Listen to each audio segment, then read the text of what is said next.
I'm on the kitchen floor, gasping for air. Pain rips through my chest with every breath. I know something inside me is broken. My rib, maybe two. I try to push myself up, but the second I move, a white-hot jolt shoots through my side and I collapse again, wheezing. Across from me, my sister stands with her fists still clenched, her hair wild, cheeks flushed. Her eyes don't show an ounce of regret, only rage. And adrenaline. My mom, she laughs. Not a nervous laugh. Not shock. A dry, almost amused chuckle escapes her throat, like she just saw something mildly inconvenient on TV. Don't be dramatic, she says, arms folded. And don't call the cops. It'll ruin her life. Her life? I can't breathe. My vision is going black around the edges, and all she can think about is her future? That's when I know I'm not part of this family. I never was. My name is Cora Wells. I'm 26, a registered nurse at a trauma center in Austin, Texas. I've treated stabbing victims, overdose patients, kids beaten with belt buckles, but nothing prepares you for when the trauma is your own. It wasn't supposed to go like this.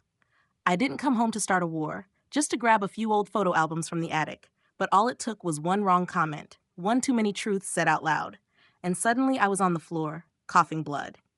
Do you want to know what I said to trigger it? I told my mom the truth. That her favorite daughter was sleeping with a married man, draining his money, and getting high in hotel rooms while she told everyone she was working overtime. And you'd think the violence would be the worst part, but no, it's the silence that came after. The way Mom stepped over me to pick up a broken wine glass, like I was just another piece of clutter. The way she didn't even ask if I was okay. I'd always known I wasn't her favorite. But that night made it official.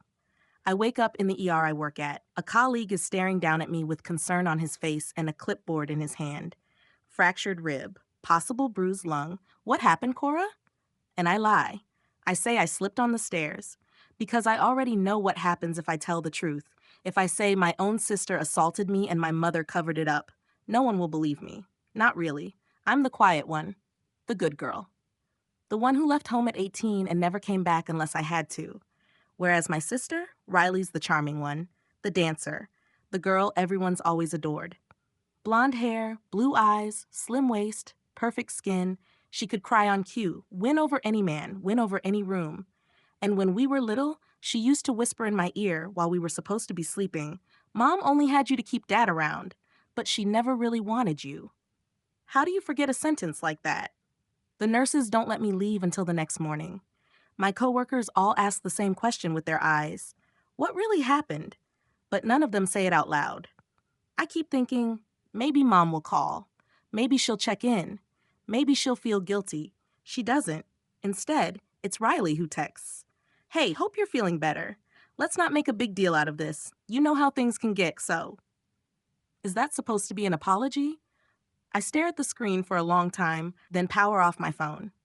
That night, I cry, not from pain, but from the weight of it all. The truth, the realization that I've been lying to myself my whole life, pretending things were normal, that my mom loved me, that Riley liked me, that I was safe. Why did she do it? What exactly snapped in her that moment? And a more terrifying question lingers. What if she meant to do worse? What if the only reason I'm still breathing is because she held back? I take a week off work. I tell my boss I have the flu. In truth, I spend most of the time in bed, staring at the ceiling, remembering every fight we had as kids. Riley pushing me down the stairs when I was 10. Mom saying, "She didn't mean it." Riley cutting the straps of my prom dress. Mom laughing, saying, "Maybe you shouldn't have worn something so tight." Riley keying my car in college. Mom offering to pay for a repaint if I agreed not to press charges. Why had I always backed down? Maybe it was the look in Mom's eyes, that cold warning behind the smile, or the way Riley could twist a story in 5 seconds flat. But I'm not a scared little girl anymore. I'm an adult. I have my own money, my own apartment, and a job that pays well. So why the hell did I let them get away with it? That night, I dream a fire. I see myself standing in our family's old kitchen, holding a matchbook. Everything burns, curtains, furniture, old photos. In the middle of it all, Mom and Riley scream at me, but I can't hear the words. I just watch them fade into the smoke. I wake up with sweat down my spine and a new thought in my head. What if I didn't forgive them this time? What if, instead of being the good daughter who takes the blame, I let the world see who they really are? What would happen if I finally fought back? I return to the house 2 weeks later, not because I want to, but because I have to. There's a box of old tax documents in the attic that I need for a loan application. I told myself I'd be in and out in 10 minutes. No drama, no confrontation. But as soon as I park in the driveway, something in me tightens. The windows are open. Laughter spills from the back porch. I hear Riley's voice, syrupy sweet, floating on the breeze. Mom's too, like nothing ever happened. Like I didn't leave this house coughing blood on the tiles. Why does that laughter still get under my skin? Why does it sound like they won? I push open the front door without knocking. They both look up. Mom with surprise, Riley with a flicker of something harder to read. Guilt? Or just annoyance? Oh, Mom says, forcing a smile. Look who's back from the dead. A joke. She actually made a joke about it. Riley walks over like we're old friends. She's in a flowy pastel blouse, tight jeans that hug her hips, and her blonde hair is curled to perfection. Not a scratch on her. Meanwhile, I still can't sleep on my right side without pain. I was just saying to Mom, she says casually, we should have sent flowers. But you know us, disorganized as hell. She hugs me. She actually hugs me. And the worst part? Her body still smells like that expensive vanilla perfume I used to sneak from her room in high school. For a second, I remember the nights I used to admire her, wish I had her confidence, her body, her easy way with people. Now I just want to throw up. I don't return the hug. I don't say anything. I head upstairs, grab the box from the attic, and on the way down, I pause on the landing. I hear them talking in the kitchen. She'll get over it, Mom says. She always does. I just wish she'd stop being so sensitive, Riley replies. It's not like I meant to break her rib. They both laugh. That laugh. That fucking laugh. When I get back to my car, I can't drive. My hands are shaking too hard, so I just sit there, gripping the wheel, staring at my own reflection in the rearview mirror. I don't recognize the woman looking back at me. Her jaw's too tight, her eyes too dark. I used to be soft, gentle, forgiving. Now, I feel like a stranger to myself. That night, I call an old friend from nursing school, someone I haven't spoken to in months. His name's Theo. He always had a soft spot for me, always flirted, in a harmless, slow burn kind of way. He answers on the second ring. Cora? I don't even say hello. I just ask, you still work at the private clinic downtown?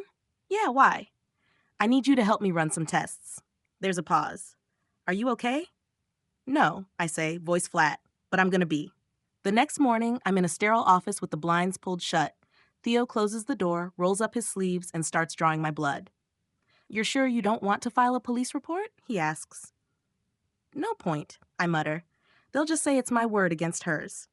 I tell him everything. Well, almost everything. I leave out the dream about the fire. I leave out the fantasies that keep playing in my head of revenge so cold it could freeze hell. You've got internal bruising, he says after the scans. If she'd hit you just a little higher, you might have punctured a lung. I nod slowly. So, you're saying I got lucky? No, he replies. I'm saying she got lucky. Later that week, I open my laptop and start digging into Riley's social media, into her life. She's posting again. Carefree selfies, cocktail shots, hashtags like blessed good vibes only. Her profile is public. She wants to be seen. That's always been her addiction, attention. But in one tagged photo, something catches my eye. She's sitting on a man's lap at a hotel pool bar. He looks familiar. Thick jawline, tattoo on his neck. And then I remember, that's Chase. My ex, the one who ghosted me a year ago without a word, said he was moving for work. She's screwing him. My own sister. What else has she taken from me? The next day, I pull up her Venmo history. It's public, too. Little payments back and forth from someone labeled Big Daddy. The memo line says, thanks for the ride, and for last night. I look up the name tied to the account. Married, 2 kids, works in finance. Suddenly, I remember how Riley never had a job after college, but always had designer bags, always had a new phone, always just came back from somewhere. Where was Mom in all this? Did she know? Or did she just choose not to know? That night, I do something reckless. I call Chase. He doesn't pick up the first time, or the second, but on the third try, he answers.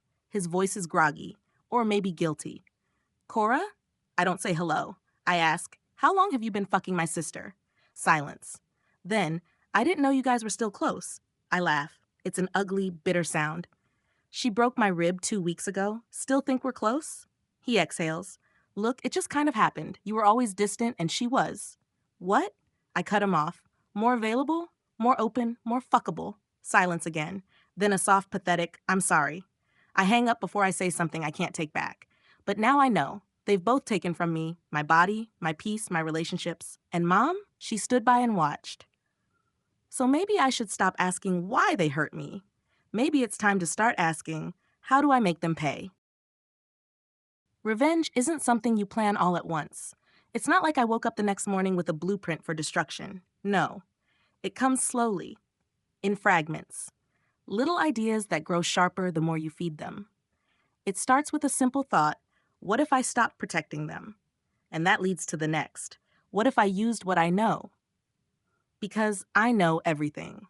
I've always been the one watching from the shadows. The quiet girl in the corner, the invisible one at family dinners. And people forget, quiet doesn't mean clueless.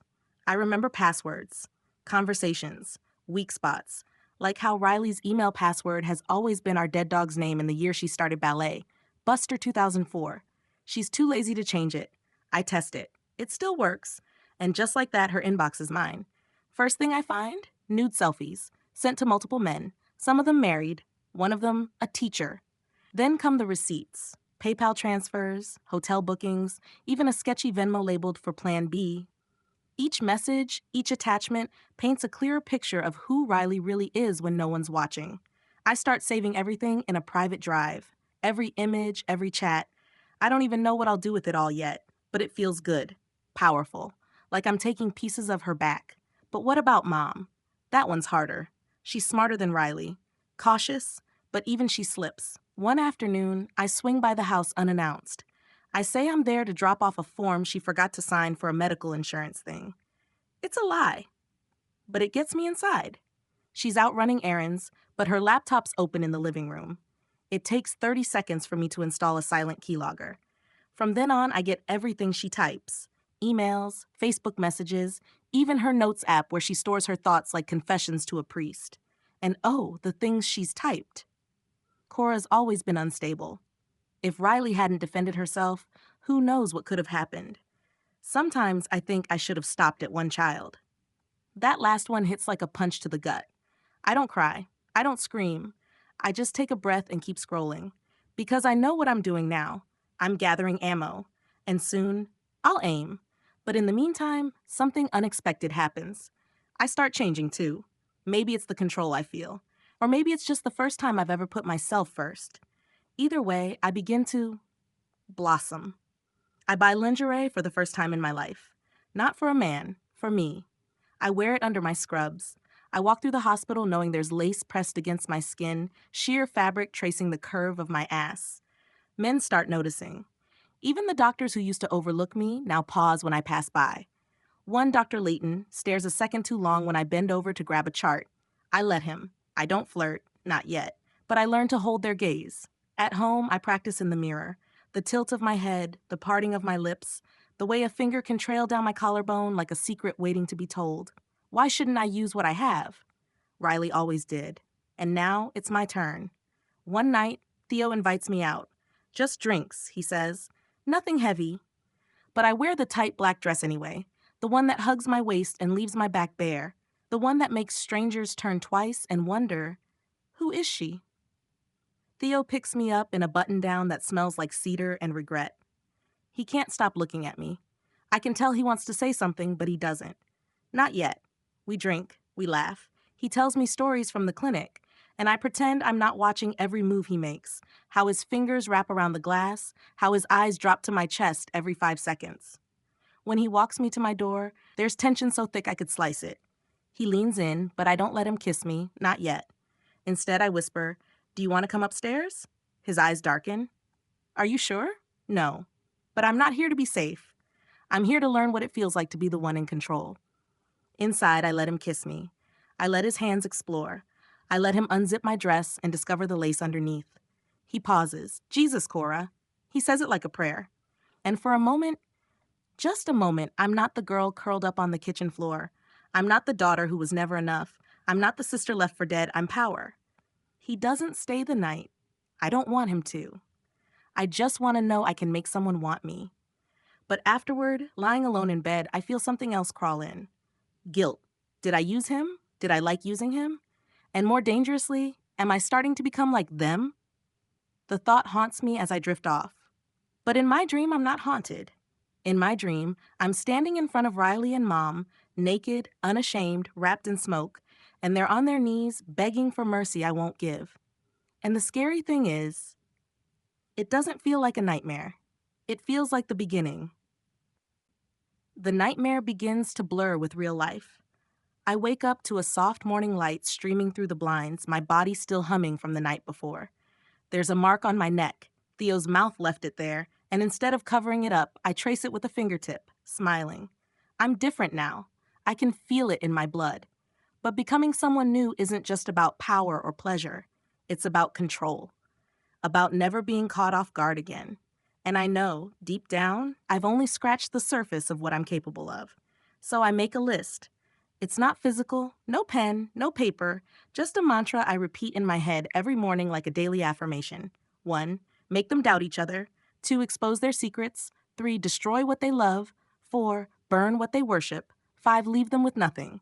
And it starts sooner than I expect. Riley texts me one evening. Can you meet me? Just you. No mom, please. I stare at the screen for 5 minutes, wondering if it's a trap. But curiosity is stronger than caution. We meet at a downtown bar, halfway between her condo and the clinic.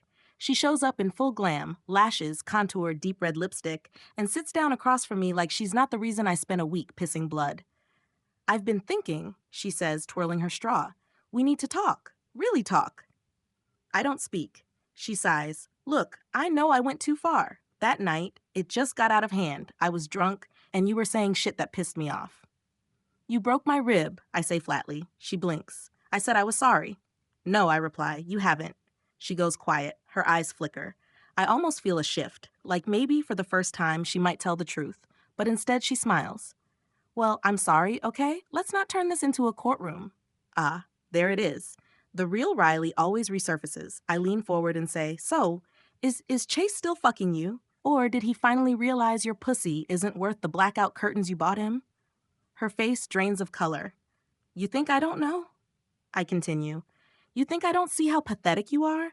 Sleeping your way through every man who's ever looked at me twice? She slams her drink down. You don't get to talk to me like that.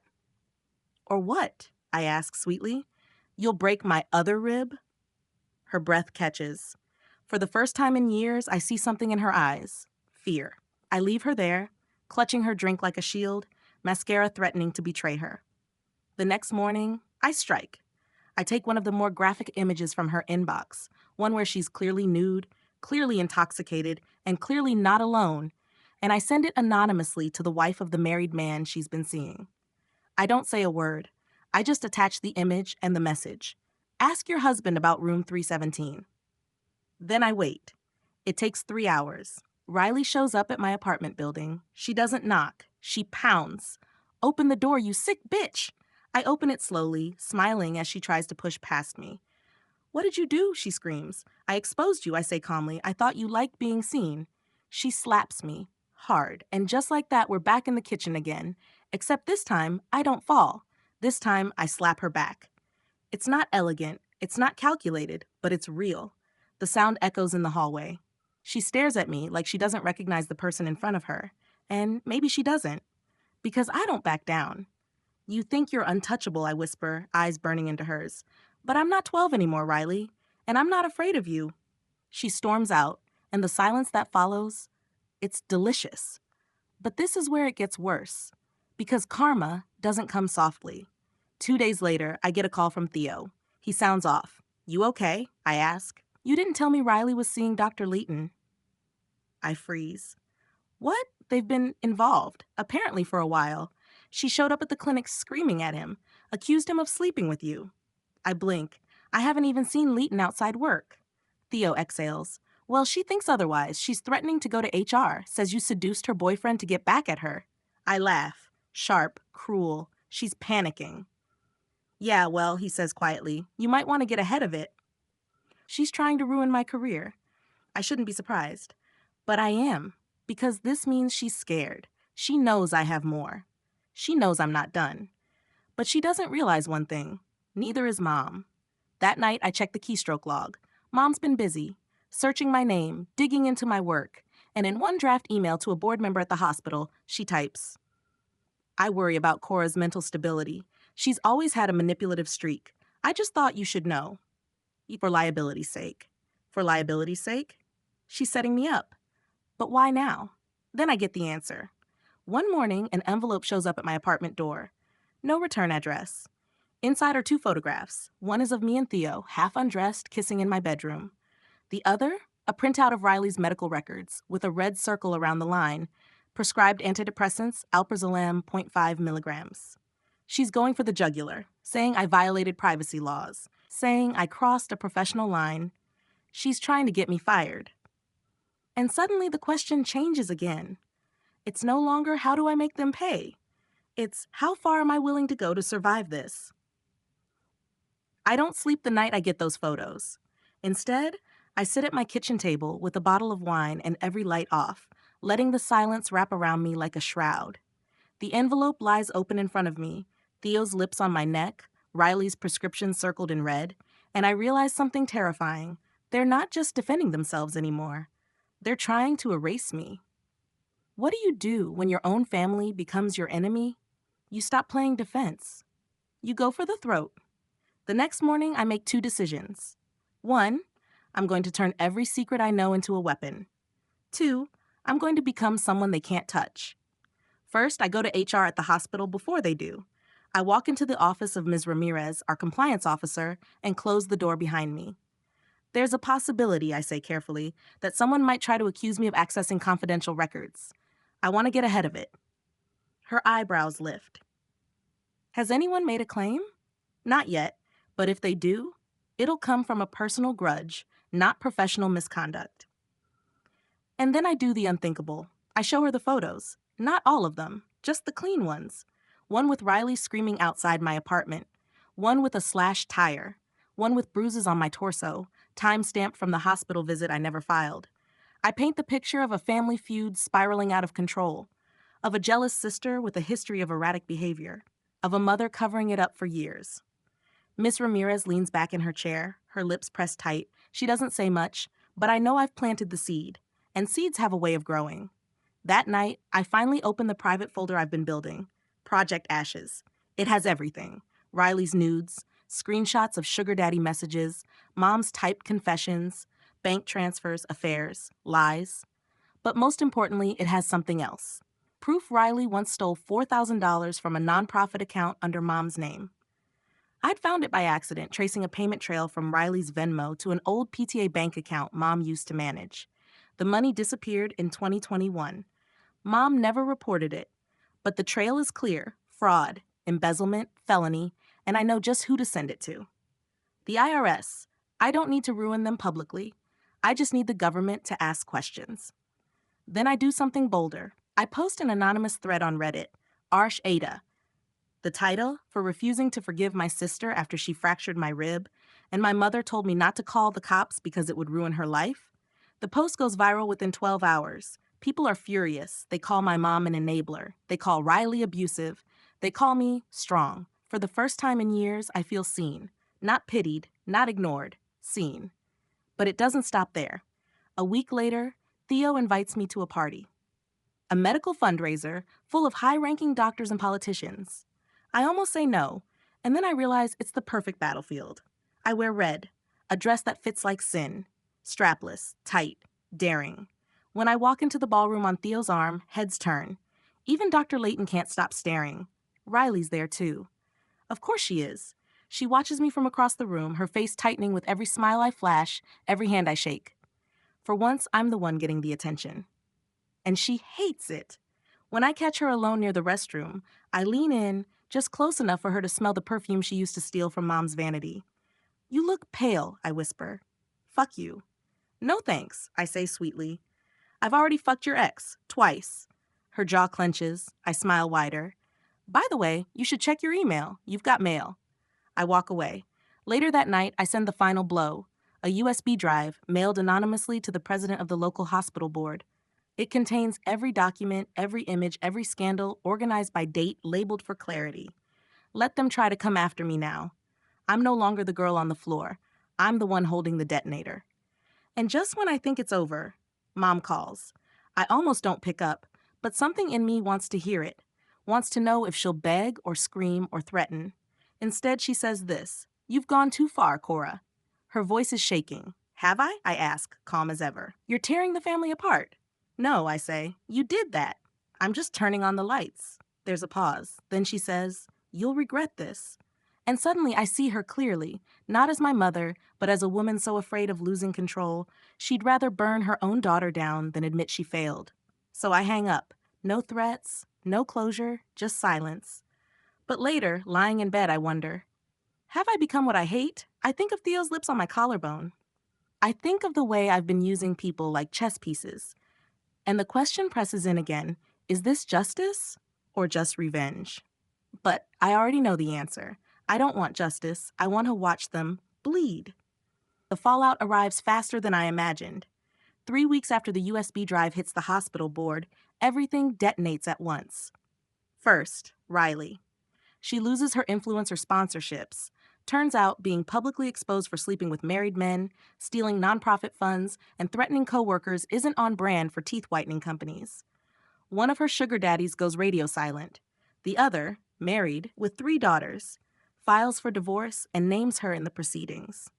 Her face ends up in a gossip blog with the headline, "Local dancer at center of hospital sex scandal and financial fraud." Then the IRS calls. They freeze Mom's bank account. She tries to play it off, claims it's a clerical error, but they don't buy it. They're auditing 3 years' worth of her finances. I hear through a cousin that she's been crying every day, barely leaving the house, surviving on boxed wine and Xanax. It should feel like victory, but it feels unfinished. Because I know what they'll say now, that I destroyed the family, that I'm vindictive, that I snapped.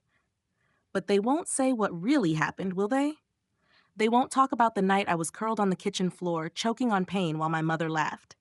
Or how they buried every bruise beneath pastel-colored lies and family portraits posted on Facebook like nothing ever cracked. They won't say how long I waited for someone to care. And if I don't finish this, they'll rewrite the ending. So I planned the last move, a public one. A benefit gala, hospital-hosted, black tie, hundreds of donors. I know Riley won't be there. She's a PR disaster now. But Mom still might. She's always been addicted to appearances. To handshakes and air kisses and pretending everything's fine. I ask Theo to be my date. I don't tell him why. Not exactly. He helps me zip into a navy gown, his hands grazing the back of my spine, his mouth brushing my shoulder.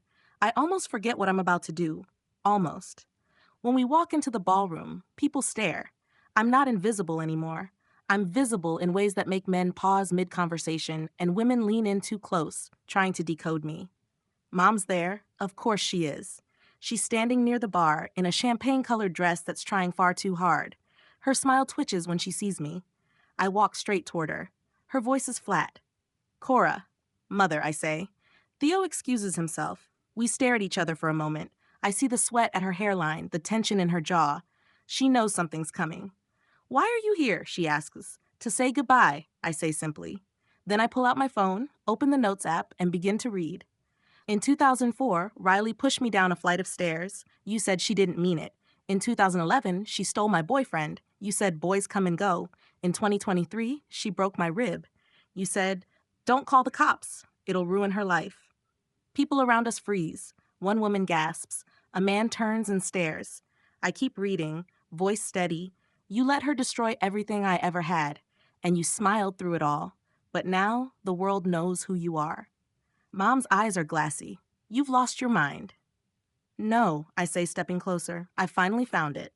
Then I look straight into her face and say, loud enough for everyone nearby to hear, "You are no longer my mother." I turn and walk away. I don't wait for applause or outrage or questions. I just leave. Theo's waiting outside. He doesn't ask what happened. He just opens the car door.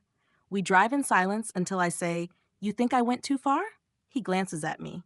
"I think they never deserved you." I rest my head on the window. Lights blur past. And for the first time, I feel it. Peace. But it doesn't last, because 2 weeks later, Theo disappears. He doesn't return my texts, doesn't show up to shifts, doesn't answer calls. His apartment is empty. His neighbors say he left in a rush, bags in hand. Then I get a voicemail from a blocked number. It's Mom. Her voice is calm. Too calm. I warned you, Cora. You think you're the only one who knows how to play dirty? I stare at the phone, ice crawling through my veins. What did she do? Did she threaten Theo? Bribe him? Blackmail him? And more importantly, what else is she willing to do? For the first time in weeks, I feel fear creep back in. Not because I'm losing, but because I might be facing someone who's just as dangerous as me. I should have known it wouldn't end clean. You don't burn people like my mother and expect them to stay buried.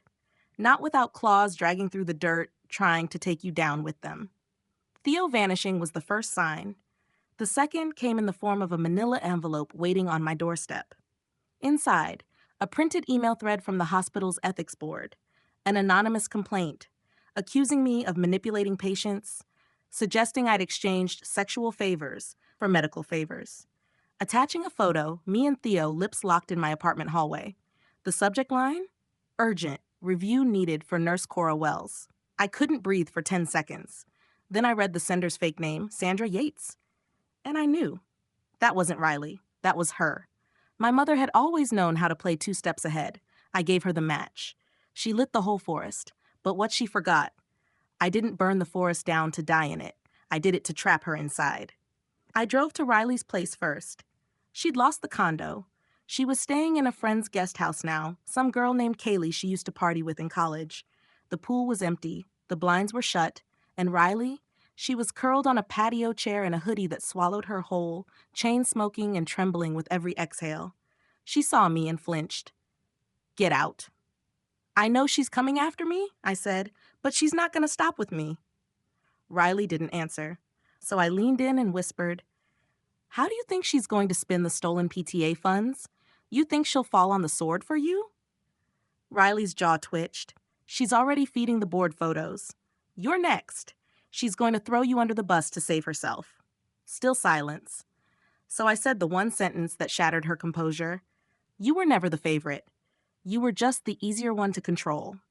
She looked at me like I'd punched her. Then she said, I have something. She disappeared into the guest house and came back with an old USB drive. She made me copy her files years ago, she muttered, in case anything happened to her, in case I needed leverage. But I never looked. I was scared. I took it, and that night, I opened a vault. Emails, financial ledgers, signed contracts with falsified dates. But the worst? A secret trust fund. Hidden offshore, under my name. She'd been funneling money through accounts in my name to avoid taxes. If I went down for the ethics complaint, if the hospital suspended me, she had a fall guy. Me. The daughter she never wanted was now her human shield. I drove to her house that night. No warning, no message. She opened the door in a silk robe, holding a wine glass like nothing in the world could touch her. Cora, she said, all fake sweetness. I was just thinking of you. Yeah? I stepped inside. You picture me in handcuffs or just unemployed? She sipped her wine. I gave you life. You gave me lawsuits. I gave you chances, I snapped. I gave you loyalty. Silence. My rib. She blinked slowly. Oh, honey, you've always been so dramatic. I took out the USB and dropped it on her counter. It's over, she laughed. You really think that's enough? I stepped closer. I think if the hospital sees that and the IRS gets the updated docs I'm about to send, you'll be wearing orange before Christmas. She paled. Just a flicker. I pressed harder. And if anything happens to Theo, anything, this entire city will know what kind of mother you are. You wouldn't. You used my name. You tried to ruin me. You made me your goddamn scapegoat. Her hands shook now. I leaned in, whispering one final blow. You never loved either of us. You just loved control. She slapped me. This time, I didn't even blink. I walked out. And the next morning, I did what I should have done years ago. I reported everything. To the board, to the IRS, to the police. It took weeks. Phone calls, lawyers, statements. But when the investigation launched, I didn't flinch. Because I had receipts. Because I had nothing left to lose. And because vengeance, once it starts, doesn't stop until it tastes blood. Mom was arrested for tax evasion, fraud, and obstruction. Her mugshot ended up on the local news. Riley disappeared for a while, maybe out of shame, maybe to avoid being subpoenaed. I didn't care. I went back to work. The ethics complaint disappeared like smoke, and on a Tuesday morning, with sunlight pouring into my apartment window, I got a knock on the door. It was Theo. He looked tired, hollow, but still Theo. I had to disappear for a while, he said. She threatened my license, said she had photos, said she'd bury me. I know, I said. He looked at me for a long time. So why didn't you? Didn't what? Use me. Finish what you started. I shrugged. You weren't part of the fire. You were just in the way. He smiled, sad and small. You scare the shit out of me. Good, I said. Then I leaned up and kissed him, soft, slow, like a promise and a warning. I don't know what we are now, but I know what I am. Not the broken girl on the floor, not the nurse hiding bruises under her scrubs, not the daughter desperate for approval. I am the storm that took everything they thought they owned, and I don't regret a single drop of rain.